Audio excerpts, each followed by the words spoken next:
Allohim, men ba'zida o'zimdan uyalaman. Chunki senga faqat yuragim ezilganda, hayotim izdan chiqqanda yuzlanaman. O'sha og'ir kunlarda qo'limni ochib duo qilaman. Ko'zim yoshlanib yordam so'rayman.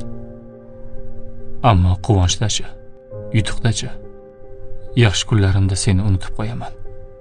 Go'yoki bu yaxshi hayotni o'zim qurib qo'ygandek yashayman. Go'yoki omad, kuch, baraka o'zimdan. Ammo biroz qoqilsam, qalbim ezilsa, yana senga qaytaman. Yana duo, yana iltijo, yana kechirim so'rab. Va har safar sen meni kechirasan. Xuddi hech narsa bo'lmagandek.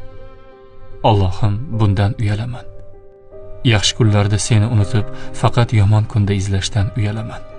Iymonim faqat sinovda namoyon bo'lishidan uyalaman.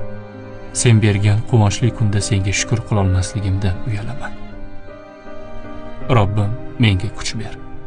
Faqat og'ir kunda emas, har kuni quvonchimda, tinchligimda, yutuqqa erishganimda seni eslashga kuch ber. Meni shukr qiluvchilardan bo'lishimni nasib ayla.